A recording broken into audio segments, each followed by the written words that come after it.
Story-6. The Bogey Beast. The Bogey Beast is a delightful fairy tale about how luck is all relative. From English Fairy Tales, retold by Flora Annie Steele, 1922, illustrated by Arthur Rackham. This story is featured in Children's Stories. Please like the video and subscribe my channel.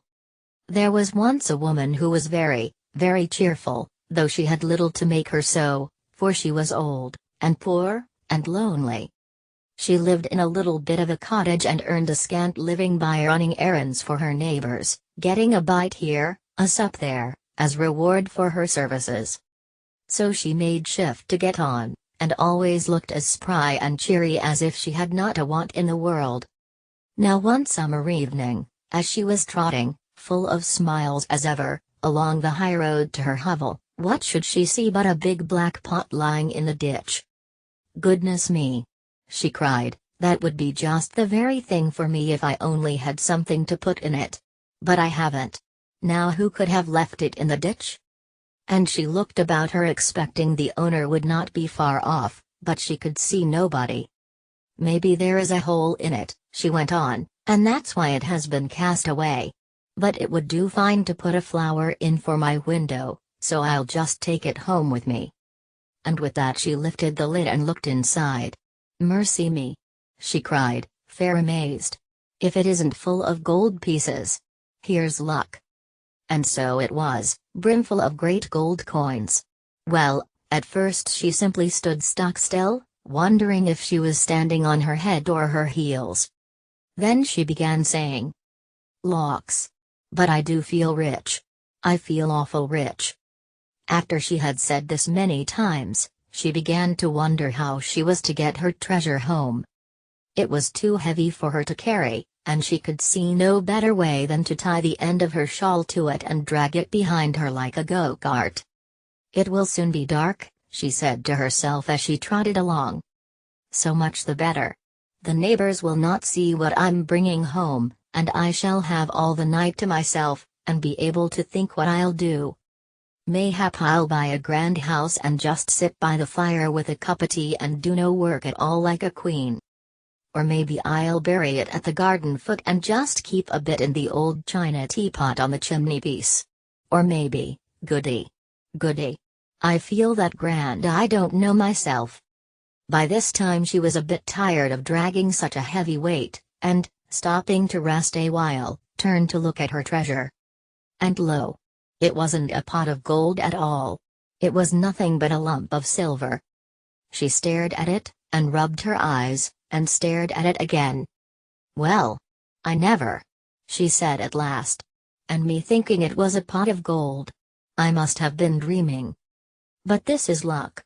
Silver is far less trouble, easier to mind, and not so easy stolen. Them gold pieces would have been the death of me, and with this great lump of silver." So she went off again planning what she would do, and feeling as rich, until becoming a bit tired again she stopped to rest and gave a look round to see if her treasure was safe, and she saw nothing but a great lump of iron. "Well, I never," says she again. "And I'm mistaking it for silver. I must have been dreaming. But this is luck. It's real convenient. I can get penny pieces for old iron, and penny pieces are a deal handier for me than your gold and silver. Why, I should never have slept a wink for fear of being robbed.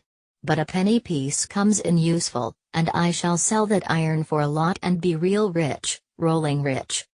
So on she trotted full of plans as to how she would spend her penny pieces, till once more she stopped to rest and looked round to see her treasure was safe.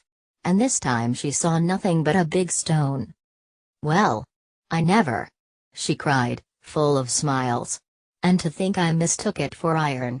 I must have been dreaming. But here's luck indeed, and me wanting a stone terrible bad to stick open the gate. My! But it's a change for the better. It's a fine thing to have good luck."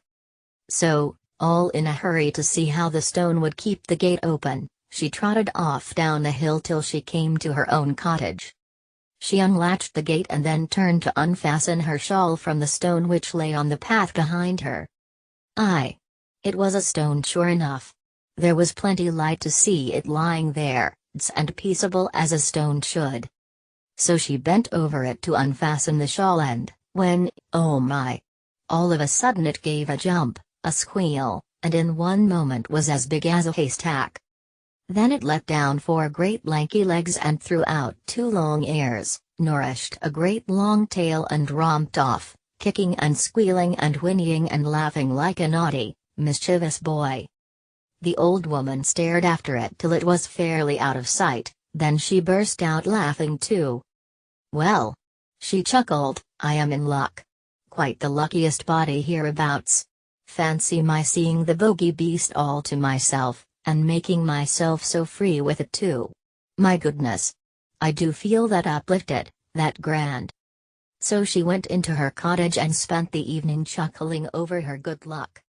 Thanks for watching this.